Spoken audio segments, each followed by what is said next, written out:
Olá, amigo! Satisfação ter você comigo em mais um episódio do Panorama Aquanegócios. No episódio de hoje, vamos falar sobre um gigante da água doce, o pirarucu. Sem sombra de dúvidas, a espécie mais prometida, a que mais gera expectativas para a piscicultura comercial. A espécie que o mundo inteiro estuda para tentar entender o seu comportamento. As possibilidades de cultivo comercial. Os desafios para fazer desta promessa uma realidade. Tudo isto e muito mais a partir de agora, pois está no ar o Panorama Aquanegócios, onde você fica sabendo de tudo sobre criação de peixes e demais organismos aquáticos.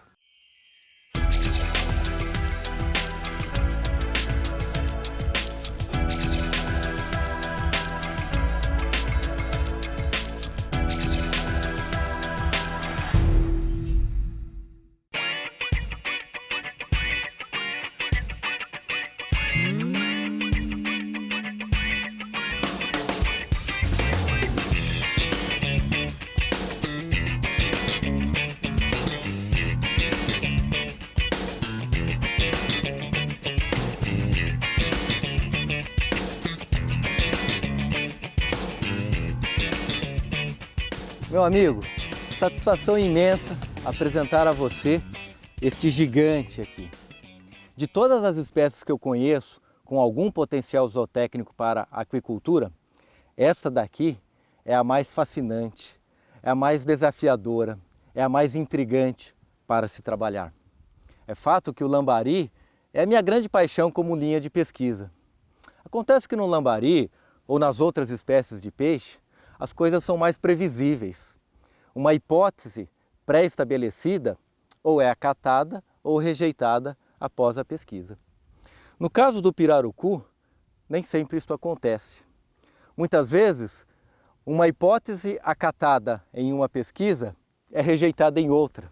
Ou pior, muitas vezes a oscilação dos dados é tão grande que não é possível concluir nada. Isto está relacionado, muito provavelmente, ao fato de se tratar de uma espécie pré-histórica. E lógico, todo o interesse em desvendar os mistérios desse peixe é porque ele é uma verdadeira máquina de produzir carne, de produzir alimento. Seja pela velocidade com que ganha peso, ou seja pela excelente conversão alimentar, ou seja, do pouco que ele ingere, ele consegue converter em carne. Mesmo sendo um carnívoro, já que, via de regra, os carnívoros possuem baixa eficiência alimentar, ou seja, precisam ingerir uma grande quantidade de alimento, de ração, para converter em carne. O pirarucu não, ele faz isso de forma muito eficiente. Imagino que você aí, pescador esportivo, já deve estar aflito de eu estar falando tanto do peixe e ele assim, fora da água. Mas pode ficar tranquilo. Esse carinha aqui é pulmonado, portanto, ele pode ficar até meia hora fora da água, desde que façamos uma hidratação da sua pele. Fazendo isto, é possível trabalhar até 20 minutos, 30 minutos. Esse movimento que ele acabou de fazer, ele está respirando, ele está pegando ar. Desde que sua pele não resseque, ele pode ficar aqui por um bom tempo. Esse cara é demais, não é mesmo?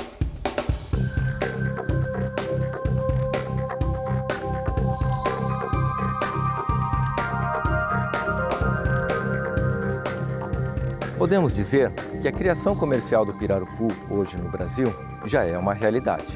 Lógico, não há um pacote tecnológico estabelecido, não há uma cartilha ensinando como se cria essa espécie. Mas temos sim informações suficientes para administrar, para gerenciar um cultivo de pirarucu, sem que no final do cultivo tenhamos maiores surpresas. Na região sul e sudeste, não temos nenhuma criação comercial do pirarucu. No norte e centro-oeste do Brasil, temos várias criações comerciais. Inclusive, há até mesmo planta frigorífica especializada no abate do pirarucu. No caso das regiões sul e sudeste, há limitações de clima para a produção dessa espécie. Aliás, muitos acham que este peixe não suporta as baixas temperaturas da água destas regiões. Quando, na verdade, o grande problema do pirarucu nas regiões sul e sudeste é o ar frio e não a água fria. Sendo ele um peixe pulmonado, necessita subir à superfície para respirar o ar atmosférico. Na época do inverno, existe aquela névoa fria e úmida na superfície da água. Ao ingerirem este ar frio e úmido, acabam desenvolvendo uma espécie de inflamação em seus pulmões. E é isto que acaba levando às mortandades. Conforme vai perdendo esta capacidade respiratória, devido à inflamação, mais vezes ele precisa subir à superfície para respirar. Consequentemente, mais o problema se agrava. Portanto, vai aqui uma dica muito preciosa para quem quer criar pirarucu nas regiões sul e sudeste do Brasil. Esqueça a temperatura da água. Preocupe-se apenas com a temperatura do ar. Até porque aquecer a água custa muito mais do que aquecer o ar. Mas lógico, não num viveiro aberto, mas sim em um sistema fechado, uma pequena estufa ou até mesmo um galpão de aves desativado. Sua rusticidade, facilidade de adaptação às ações comerciais, nenhuma exigência em oxigênio dissolvido na água, alta tolerância à amônia, rápido crescimento e boa conversão alimentar. São atributos que atestam o potencial desta espécie para a aquicultura. Porém, em meio a tantas vantagens, temos um gargalo: a reprodução. Mas claro, estou me referindo à reprodução em laboratório, em escala comercial. Atualmente, a produção de alevinos de pirarucu ocorre por meio da coleta de desovas ocorridas em viveiros escavados. Não há aquela reprodução induzida em laboratório como nas outras espécies. Neste caso, o atual sistema de produção de alevinos é insuficiente para atender à demanda do mercado. Poxa, Fábio, se o peixe é tão bom assim, ninguém pesquisou a reprodução desta espécie? Meu amigo, o mundo inteiro pesquisou e ainda continua pesquisando a reprodução deste peixe. E não será surpresa nenhuma se em alguns anos surgir um protocolo de reprodução em chinês dessa espécie. Porém, até o momento, igualmente a tuvira, que aliás essas duas espécies possuem muitas características em comum, ninguém conseguiu descobrir qual é o pulo do gato para a reprodução em laboratório.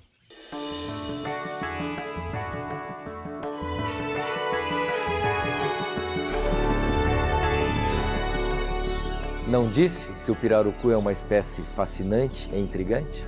Pois é, meu amigo, ainda tenho muita informação interessante para passar a você. O Panorama Aquanegócios volta já.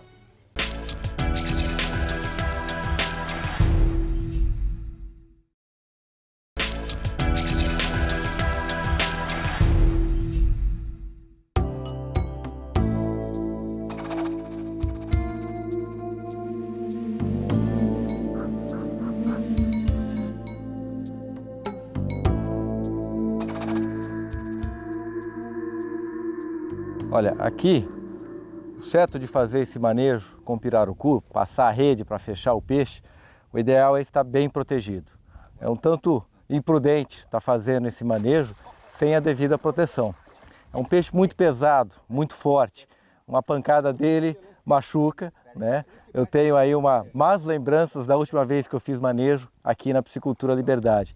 Então, a recomendação, pelo menos, é de usar um pedaço de pau ou um ferro para que a rede fique à frente. Caso o peixe venha e pule, ainda é possível defender com a rede, certo? Nas pisciculturas comerciais, esse manejo é feito com aquele capacete de futebol americano, o colete de motocross e também cotoveleiras e caneleiras de motocross. Tudo para evitar um acidente mais grave, porque o peixe é bruto, o peixe é pesado. Bom, amigo, essa rede aqui é chamada de landuá. Serve para conter o peixe, tá? Para se fazer um manejo de passar de um viveiro para o outro. Quando é abatido, não é necessário essa rede, o abate para o frigorífico, certo? Mas aqui, como nós estamos fazendo um manejo, uma transferência desses peixes, então essa rede aqui ajuda muito a conter o peixe. Porque ele não tem pega, não dá para segurar. É um peixe muito liso, certo? Essa rede ajuda muito, então, nesse processo. Para se ter uma ideia da complexidade da reprodução desta espécie, para entendermos os aspectos reprodutivos desta espécie, não há um dimorfismo sexual entre macho e fêmea, ou seja, são praticamente iguais. Apenas no período da reprodução é que os machos apresentam esta região da nadadeira caudal um pouco mais avermelhada, uma tonalidade mais forte do que a fêmea. Porém, fora do período reprodutivo, essa cor é praticamente a mesma, ou seja, tanto o macho quanto a fêmea são muito parecidos. Do ponto de vista de produção animal, merece destaque o grande aproveitamento de carne que este peixe oferece. Entre outros fatores, este belo aproveitamento de carne está relacionado ao pequeno tamanho da cabeça em relação ao tamanho do corpo deste peixe. Via de regra, em pescado, a cabeça representa uma quantidade considerável do tamanho do peixe. Já o pirarucu, por ter essa cabeça pequena, o desperdício, vamos assim dizer, é relativamente pequeno. Uma outra característica que merece ser destacada em relação à cabeça são essas marcas que ele tem. São como digitais. Cada peixe tem uma marca diferente do outro. Outra característica são essas marcas na cauda. Cada peixe possui um tipo de cor, um tipo de coloração. São únicas para cada exemplar.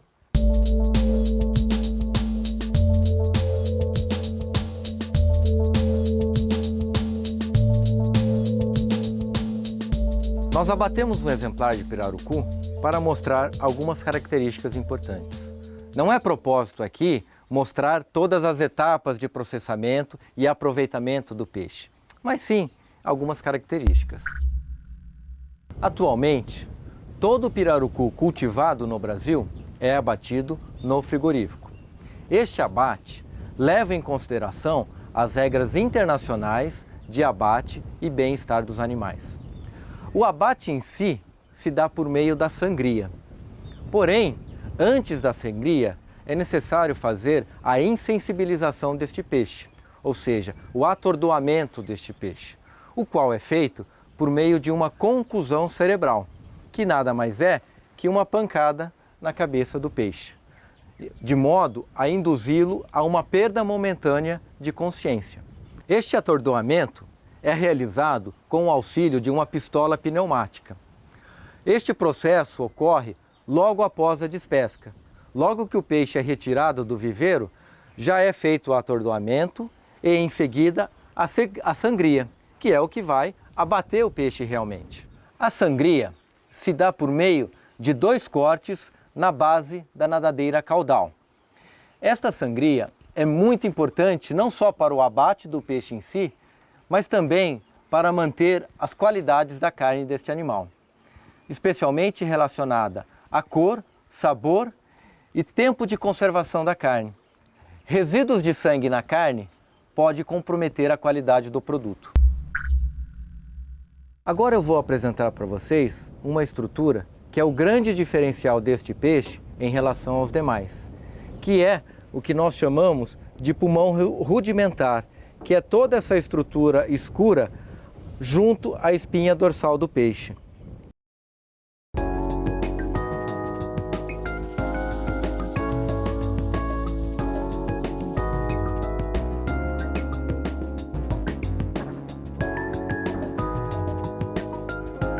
Pois é, ainda tem mais. No próximo bloco, o que ele tem de diferente em relação às outras espécies. Não saia daí, o Panorama Aquanegócios volta já.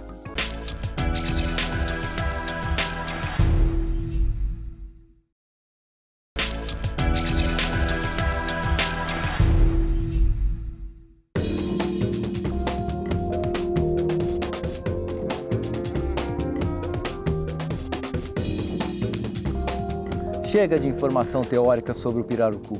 Eu gosto mesmo é de mostrar a coisa na prática. Até porque o papel aceita tudo, né? E o Panorama Aquanegócios não mede esforços para mostrar o que tem de melhor sobre cada espécie ou cada sistema de produção. E para mostrar o que tem de melhor no pirarucu, nós viemos até o Irapuru, no estado do Goiás, extremo noroeste do estado de Goiás. Estamos aqui na Fazenda Liberdade, do meu amigo Gilberto Rabelo. Meu amigo Gilberto, muito obrigado por ter aceitado o convite de bater esse papo aqui sobre o pirarucu. Para a gente começar esse bate-papo sobre o pirarucu, queria que você contasse para nós quando é que isso começou, que ano que isso começou e de que forma que começou essa sua criação de pirarucu. Ok, Fábio, para mim que é um prazer recebê-lo aqui, tá? Na minha propriedade. E apesar de eu não ter a formação em relação à aquicultura, única e exclusivamente assim, por curiosidade, eu fui um pescador, sou até hoje um pescador esportivo e achei no pirarucu uma coisa diferente. Você anda por aí, via, peguei um pirarucu, vi um pirarucu, mas, quer dizer, e eu senti que a coisa estava acabando, o pirarucu estava sumindo dos lagos. Sim. Eu que conheço praticamente, já pesquei no Brasil inteiro, e na região, principalmente a região aí, na bacia Araguaia-Tocantins, muita pesca predatória. E na época, eu tinha muita amizade com o pessoal do Ibama, agradeço até hoje, que hoje é o ICMBio, tá? Meu amigo Cambuí, o Ari me ajudou muito, e a gente viu que poderia, por que não, criar pirarucu em cativeiro. Certo. Olha, foi um desafio enorme. Você nem imagina o que é você lutar aí contra a legislação, mostrar e para a maioria das pessoas que era possível criar um pirarucu em represa, em lago, quer dizer, de construção, a gente ter feito aí na fazenda e tal. E é um desafio, foi um desafio muito grande. Mas é importante ressaltar que houve um incentivo do Ibama, ele apoiou a coleta de matrizes, Sim. Chegou a doar matriz para você? Claro, eu recebi na época, a gente, através de biólogo, através de veterinário, a gente foi até lagos aí que estava secando e conseguiu aí algumas matrizes. Fiz um lago aqui, muita gente aí às vezes até me chamou assim, até parece que assim, achar que era até meio maluco. Eu fiz um primeiro lago, eu fiz de 15 hectares. Nossa! Era um lago enorme, tive muita dificuldade disso aí. E um dia, por surpresa, eu cheguei aqui e o Valdemar falou: Gilberto, tem pirarucu já comendo na minha mão. Eu falei: mas como você conseguiu? Eu falei: uai, Gilberto, você pede eu para pegar a traíra para eles. Quando eu aprendi, eles acostumaram que toda vez que eu bato o facão para cortar uma traíra, eles sabem que tem comida. E já tem pirarucu comendo na minha mão. Olha só que bacana. Isso para mim, eu fiquei assim, encantado. E ele mostrou para mim e foi uma dedicação total. Aí que eu passei a gostar mais daqueles peixes que eu vi que era um peixe aparentemente muito rústico, mas porém muito dócil, sabe?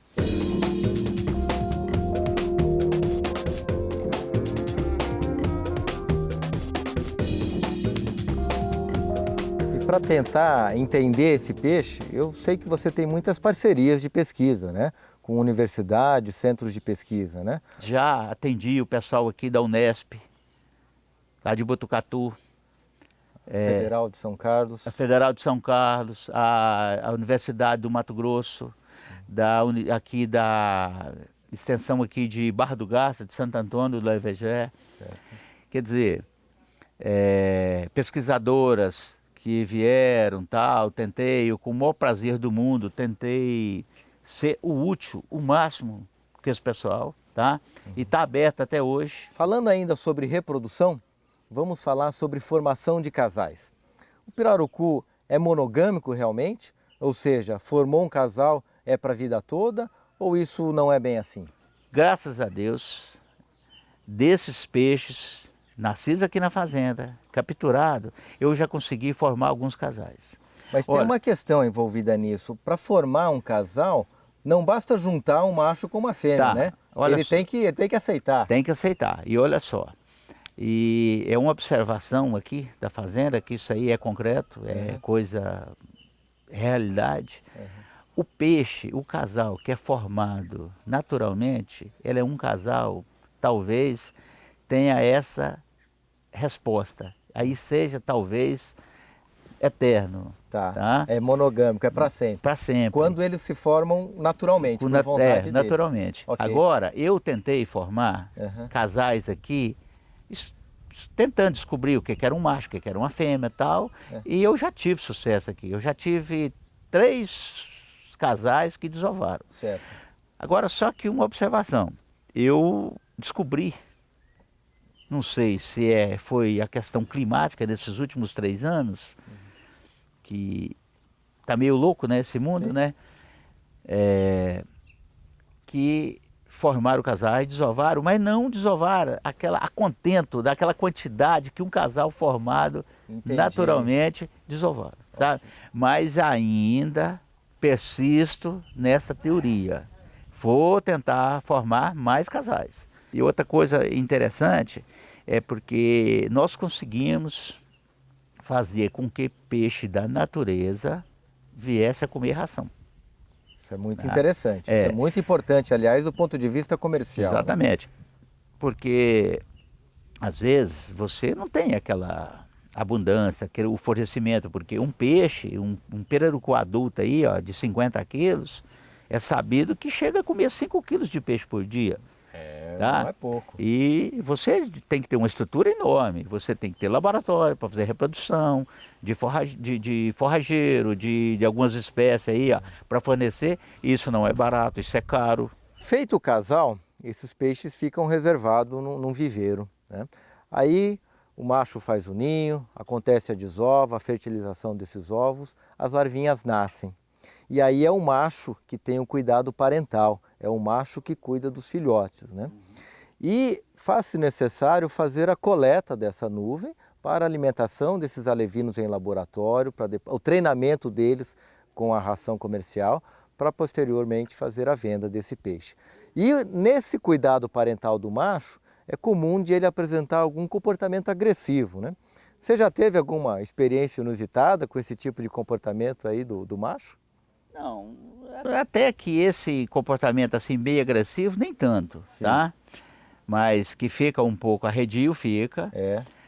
Ele muda de coloração, muda, né? De coloração totalmente. Fica mais a mesma coisa de você identificar e distinguir uma loira com um moreno, tá? É por aí. Tá, tá? Muda completamente. Muda totalmente, por completo e tal.